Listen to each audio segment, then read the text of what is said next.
Good evening students, कैसे हैं आप सब लोग। आशा करता हूँ सही होंगे, सलामत होंगे। हम भी सही हैं, पढ़ा रहे हैं आप लोगों को। तो पिछले टाइम पे हमने बात की थी आवेश के बारे में, आवेश की कुछ प्रॉपर्टीज के बारे में बात की थी। आज हम थोड़ा सा पिछला थोड़ा एक रिवीजन करूंगा, थोड़ा सा आप थोड़ा उसको ध्यान से देख लेंगे। तो इसमें हमने एक दो प्रॉपर्टीज डिस्क्राइब की थी आप लोग के सामने, आवेश का सिलेक्शन, क्वांटाइजेशन ऑफ चार्ज, और इसी में एक छोटी सी चीज आई है आवेश के गुण के अंतर्गत आता है आवेश की अचलता। आवेश की अचलता, आवेश की अचलता का मतलब ये होता है कि हम किसी भी आवेश को बदल नहीं सकते हैं। इट मीन्स हम धनावेश को ऋण आवेश नहीं बना सकते हैं और ऋण आवेश को धनावेश नहीं बना सकते हैं। इसे ही आवेश की अचलता कहते हैं। दूसरी बात, एक खास प्रॉपर्टी इसकी और थी, आवेश की ध्रुवता, पोलराइजेशन ऑफ चार्ज। अब देखो, ये जो आवेश की ध्रुवता का मतलब ये होता है कि कोई भी पदार्थ यदि इलेक्ट्रॉन का त्याग करता है, इलेक्ट्रॉन का त्याग करेगा तो उस वस्तु पे धनावेश आएगा, और इलेक्ट्रॉन को ग्रहण करेगा तो वो वस्तु ऋणावेशित हो जाएगी। तो दो चीज ध्यान रखनी है आपको कि वस्तु धनावेशित तब होगी जब वह इलेक्ट्रॉन का त्याग करेगी, और जैसे ही इलेक्ट्रॉन को ग्रहण करेगी तो वो उस पे हमेशा ऋण आवेश आएगा। तो ये दो प्रॉपर्टीज रह गई थी पिछले टॉपिक में। तो आवेश की अचलता और आवेश की ध्रुवता। अचलता को एक बार फिर से रिपीट कर रहा हूं। आवेश की अचलता का मतलब ये है कि हम आवेश को बदल नहीं सकते हैं, धनावेश को ऋण आवेश और ऋण आवेश को धनावेश नहीं बना सकते हैं। ठीक। आवेश की ध्रुवता का मतलब है कि कोई भी पदार्थ यदि इलेक्ट्रॉन का त्याग करता है तो उसमें धनावेश आ जाता है, और इलेक्ट्रॉन को ग्रहण करता है तो उसमें ऋणावेश आ जाता है। तो एक क्वेश्चन आता है कि वस्तु कब आवेशित होगी। यहां से एक क्वेश्चन आता है अक्सर कि वस्तु कब आवेशित होगी। तो वस्तु आवेशित होने के सिर्फ दो तरीके हैं, या तो वो इलेक्ट्रॉन को त्याग करेगा या फिर इलेक्ट्रॉन को ग्रहण करेगा।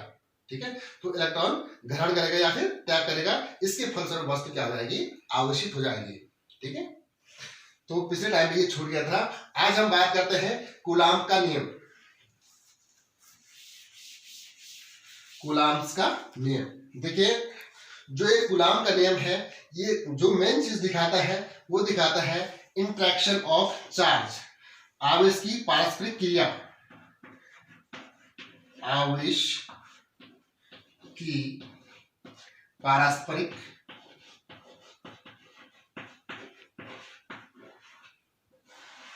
क्रिया, जो ये डिनोट करता है आवेश की पारस्परिक क्रिया, और इंग्लिश में कहेंगे इसको इंटरेक्शन ऑफ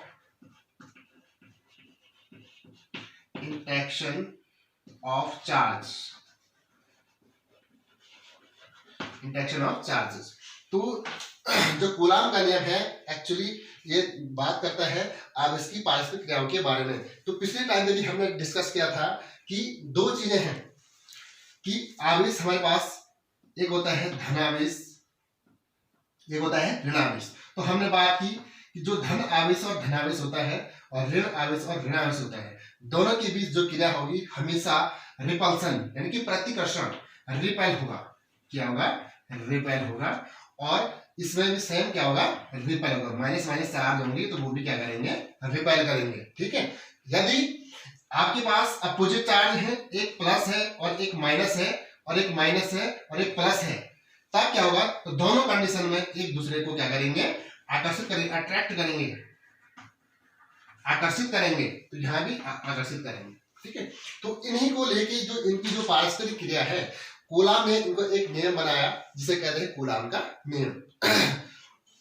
तो एक और खास बात इसमें बता दूं, इसमें जो खास बात है वो है पॉइंट चार्ज।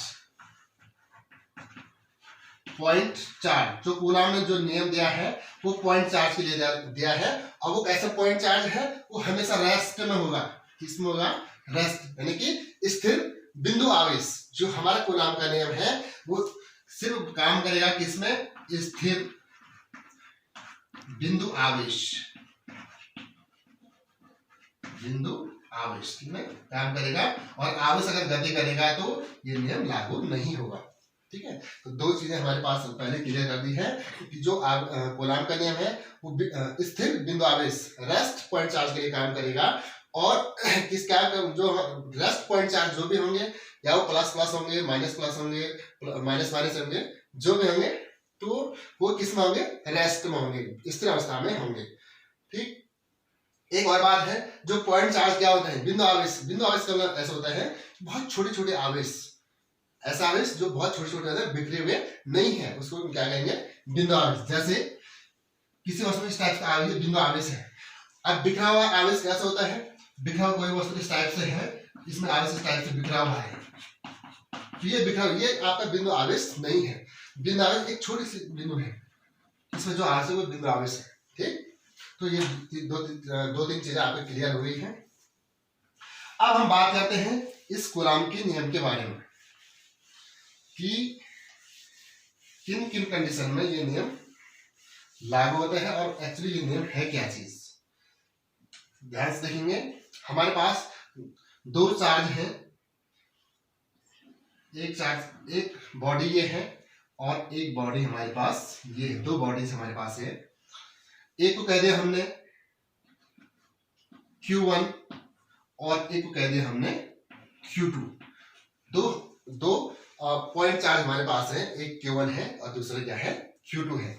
दोनों के बीच का जो डिस्टेंस है, डिस्टेंस मीन्स इसका जो सेंटर है और इसका जो सेंटर है, इन दोनों के बीच का जो डिस्टेंस है वो हमने दिखा दिया है R से, दिखा दिया है, किससे दिखा दिया है, R से दिखा दिया। ठीक, अब देखो दो चीजें होती है कि इसको माने हमने पहला सिस्टम और इसको माने हमने दूसरा सिस्टम, ये पहला सिस्टम है और ये दूसरा सिस्टम है। ठीक, अब क्या होता है कि इस जो Q1 चार्ज है, इस Q1 चार्ज के कारण इस Q2 पे जो फोर्स काम करेगा वो आपका इसी लाइन के अकॉर्डिंग काम करेगा, और इस फोर्स का नाम हमने लग दिया है F2 पे लग रहा है, और किसके कारण लग रहा है, इस फर्स्ट वाले चार्ज के कारण लग रहा है, तो इसको बोल दिया हमने F21। क्या बोलते हैं हमने इसको, F1, क्योंकि इस Q2 चार्ज पे जो बल कार्य करेगा वो इस आवेश के कारण कार्य करेगा, जो Q1 आवेश है। ठीक, उसी प्रकार इसकी बात करते हैं, तो इसमें जो फोर्स काम करेगा वो करेगा इसके कारण, तो इसका जो फोर्स होगा F, इसको कह सकते हैं F1, और किसी कारण दूसरी F1 इसका बल है, और किसके कारण लग रहा है, इस वाले आवेश के कारण।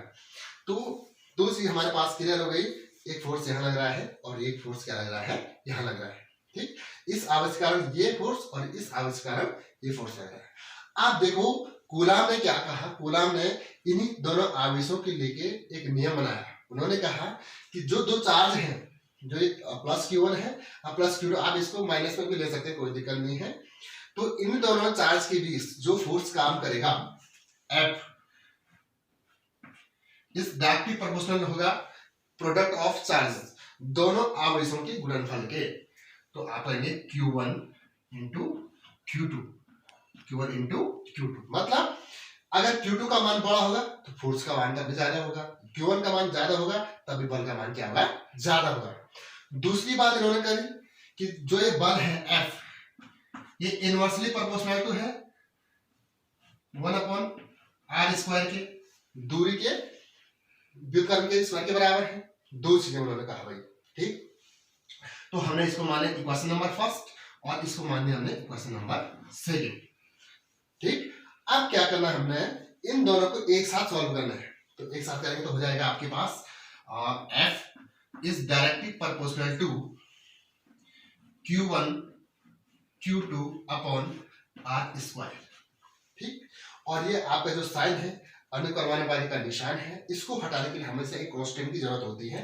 तो हमने रख दिया भाई यहाँ पे कांस्टेंट रख दिया F equal to K Q1 Q2 upon R²। ये आपका कूलाम का नियम है।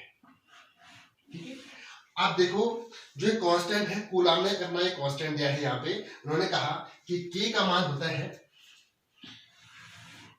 यदि k का मान कूलाम ने दिया था, k इक्वल टू होता है 1/4 पाई एप्सिलॉन नॉट बोलते हैं इसको कहते हैं निर्वात की विद्युतशीलता। k इक्वल टू 1/4 पाई, इसको एप्सिलॉन नॉट इस टाइप से जो बना है इसको कहते हैं एप्सिलॉन नॉट। ठीक, तो k का मान यहां रख देंगे तो आपका फॉर्मूला हो जाएगा F is equal to 1/4 pi epsilon naught Q1 Q2 upon R square. ठीक है, तो ये आपका कूलाम का नियम है। इस टाइप से F equal to 1/4 pi epsilon naught Q1 Q2 upon R square. अब देखो जो 1/4 पाई एप्सिलॉन नॉट है इसका मान दिया था कूलाम ने, उन्होंने कहा कि इसका मान होता है 9 × 10⁹ 9 गुणा के 10⁹9, और इसका जो मात्रक निकालेंगे हम यहां से निकालेंगे न्यूटन मीटर स्क्वायर प्रति कूलाम स्क्वायर। ठीक है, कभी कभी क्वेश्चन आता है कि 1/4 पाई एप्सिलॉन नॉट का मान कितना होता है, तो कितना होता है 9 गुणा के 10⁹9 न्यूटन मीटर स्क्वायर प्रति कूलाम स्क्वायर, ये इसका मान है। ठीक, जो यहाँ पे एप्सिलॉन नॉट है, एप्सिलॉन नॉट इसको कहते हैं निर्वात की विद्युतशीलता, परमिटिविटी, निर्वात की विद्युतशीलता कहते हैं, और इसका मान होता है एप्सिलॉन नॉट बराबर होता है 8.85 × 10⁻12 10⁻12, और इसका मात्रक होगा